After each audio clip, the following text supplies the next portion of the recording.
shirt off now, loose.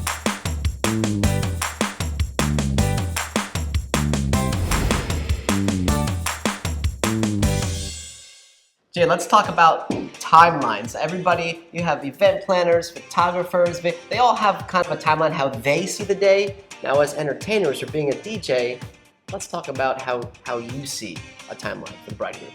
So there's a lot of ways to kind of accomplish a successful wedding, right? Because I'm fortunate enough to do a lot of events outside of the Northeast. I travel around, so everywhere I feel like regionally, people do things a little bit different. Sure. So I think for couples that are planning the day, it's super important that you understand the timeline experience from the venue perspective and the entertainment perspective may or may not be in line. In the Northeast and with our events at SCE, I love for our cocktail hour to take place.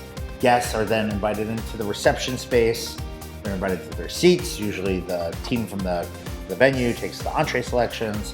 We begin our introduction sequence if someone's doing a big brand introduction.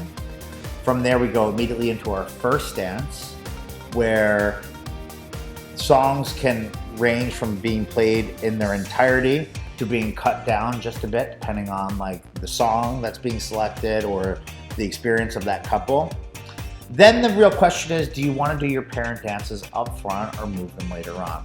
I personally like doing them up front for the main reason that you have everyone's, for the most part, undivided attention.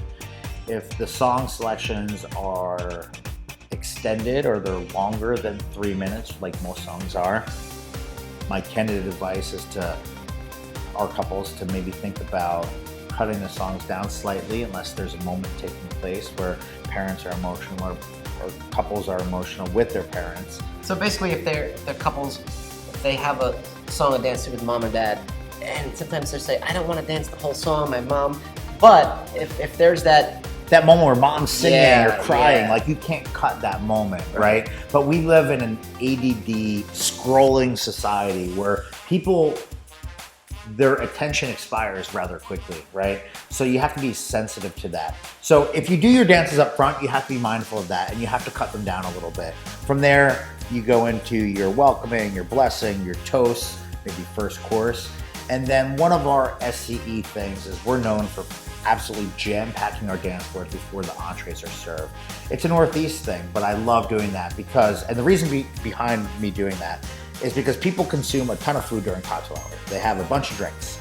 They come in, they're forced to watch introductions, first dance, perhaps parent dances, and people speak.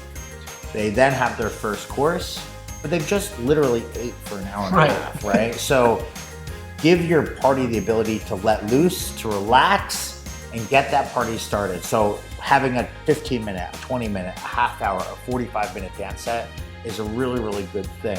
By the time you're done with that dance set, you sit everyone down, they enjoy their dinner, perhaps they cut their cake. If you didn't do the dances up front with the parents, maybe at the conclusion of dinner, that's when you get everyone's attention again.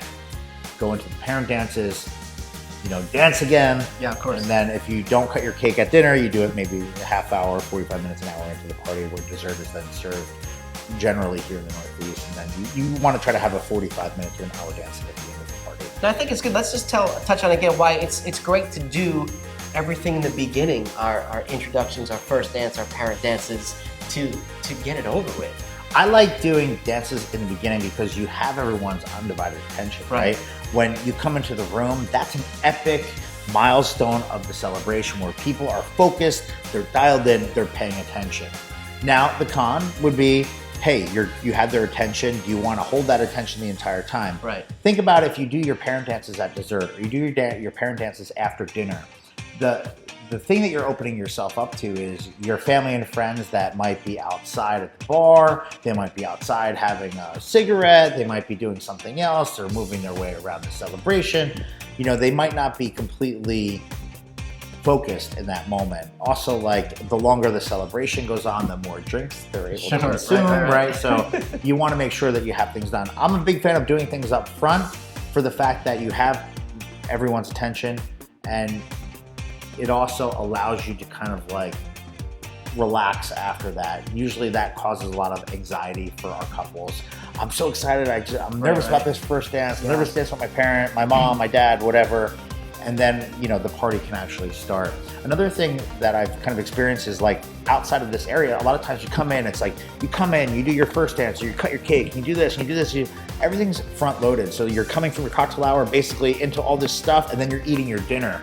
And then it's like, from the venue perspective, they're like, well, you have 2.5 hours to like get to the party. Well, most people don't dance for 2.5 hours straight. Right. So creating like and spreading up the milestones gives you the opportunity to have these like epic climactic moments during the celebration that are not just like focused into one specific area. This is why there's a format to what we do, because you know, sometimes people, after sitting for so long, you know, I've been sitting for 2 hours. I mean, it's tough, you know, to get them up. You're eating, you're drinking, you go into like hibernation mode. Like, I like to keep people guessing, and I want to create energy. So like, when we do an event, I want people not to get too comfortable in any one space. Of course, I want them to be comfortable, but I want to constantly change what's happening to keep them engaged. To me, a great wedding is keep people guessing, making it ultra personal. But when we play that last song, if there's 200 guests that are invited to the celebration, you should have 200 guests on the dance floor with you at the end of the night, not 80 guests or 60 guests or 50 guests. You want to have as many people that physically can stand up on the dance floor. Sure.